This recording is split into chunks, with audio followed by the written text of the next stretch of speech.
W6LG for Ham Radio Basics. Welcome to my radio room here on Wolf Mountain. Since doing the video about a week ago in response to an email I got from a ham radio operator who lived in Paradise and evacuated, there's been an avalanche of private emails, phone calls, all kinds of folks with questions. In doing more research on the fire, I was able to find a Google Earth photo of the house before it burned, and quite by luck, an aerial photograph of that street after the fire devastated everything. Took the two pictures into Photoshop, laid one on top of the other, had to maneuver the size and shape, and frankly had to distort it a bit to get it to fit, but was able to put the house on the site and the driveway and the walkway pretty close to where they are in both photos, so I can show one photo, take it out of the way, and show the other photo. The devastation is unreal. There's a question in my mind as a former county building inspector and member of various things in the county government. What are they going to do in Butte County? Not only do they have to deal with the debris that's left over, but the hazardous waste. Each of those houses had chemicals in them. Cars in the driveway had gasoline, oil. Probably it didn't burn off. For the houses that burned down the street from me, they've had to remediate the soil.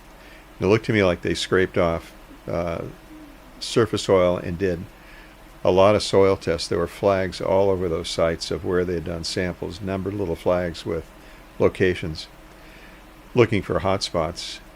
Can you imagine doing that for 19,000 plus structures in your county? I don't know how they're going to do that.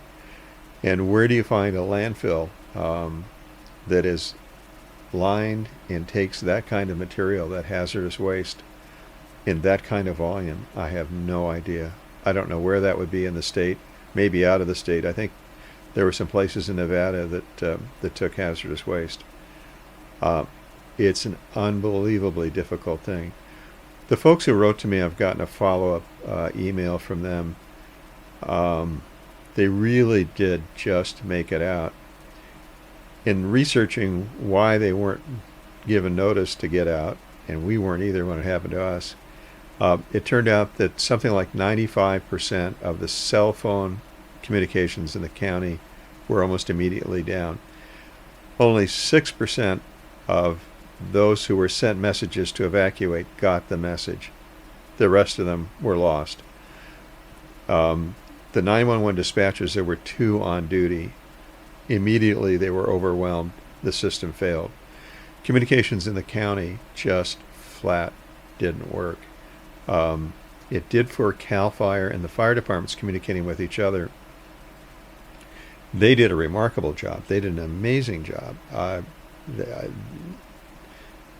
All the folks that were involved in that were heroes in doing all kinds of life-saving things. County government, it appears, and the communication system just flat didn't work. So whether or not amateur radio operators can step up and fill a gap, I don't have the answer. In the past, when we had fires here, we did a lot, but at that time CAL FIRE was embracing amateur radio operators, and we were really part of their system. I don't know what the situation is today. A number of emails concerned whether or not a person should do something like stand his ground, get out with a garden hose. Others were, we need to clear the forest of low-lying debris. The fire crowned. It was going through the tops of the trees. I don't know if that would have mattered. Another guy suggested in an email sprinklers up on the roofs. Others had suggested tile roofs. The houses burned, whether or not they had tile roofs. The houses burned pretty much no matter what they were constructed of. The house, if the house next door is at a few thousand degrees, the house next to that is not going to survive. What I'm going to try to do is have a conversation with one or two local fire marshal, fire captains, fire investigators who happen to be ham radio operators that I know, and ask them those kinds of questions. Would sprinklers up on the roof work? I suspect not. I think the water would evaporate before it did anything. Should you stay there and fight? No way. No way. You're going to die if you do. And a lot of people did. The fire's just too hot. It was moving something like 60 miles an hour. It's racing towards you. You're standing there with a garden hose. You're dead. Something needs to give on notifying people like us here to evacuate when the time comes.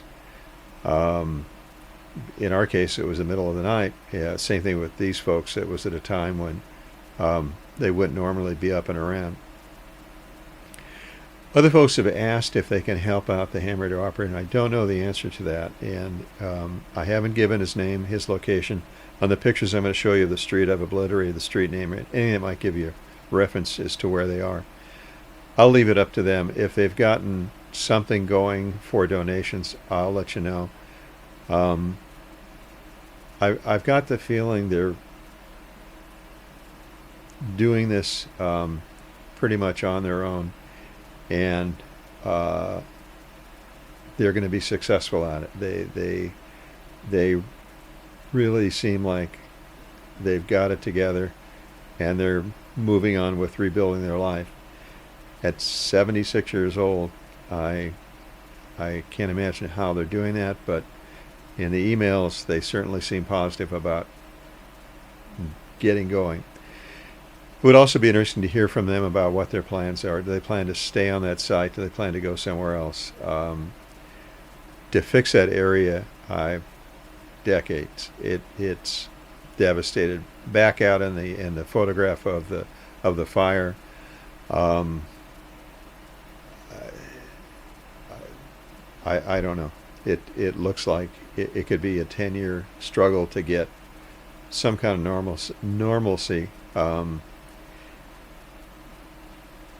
Pretty much you have to bulldoze the whole place. The Paradise, the other small town, the surrounding suburbs. I don't know what you do. The trees that are there are dead. The plants are dead. Streets are buckled. Power lines are down. I don't know how it gets fixed. Anyway, let's go take a look at the picture so you can see just how devastating this fire was, and why, if it happens in your neighborhood, and it can happen just about anywhere, why you need to get out, and get out early. All right, so let's take a look at those pictures, and if you haven't subscribed, please do so. If you have a question, please post that below. If you have a comment, go ahead and do that. I'm open to anything. Somebody may have a great idea. This is a time when we need that great idea. All right, here we go. Let's take a look at the before and after. I did an overlay. They're distorted so I can line up walkways and fences and make it look like that they both were taken at the same angle. They weren't, but you'll get the pictures. All right, here we go. Okay, these are before and after pictures of the ham radio operator's house in Paradise. There's the fence along the street and the walkway. You can see the gardens, the front of the house. That, I believe, is the garage, which faced a side street. There's the neighbor's car parked in the driveway, and the neighbor's house. And the vegetation. I'm going to show you the after, which I got off of a CAL FIRE website. Was able to zero in on the house. There's the fence along the street, and the walkway to the front door, and the outline of the gardens. There's that garage. It was facing the side street, which you can now see. There's the neighbor's car or truck. Could be a car. And that's the neighbor's house. Pretty much just ash. And you can see the trees were burned at the top as that fire crowned and raced along at about 60 miles an hour. There's the before and the after. Before and after.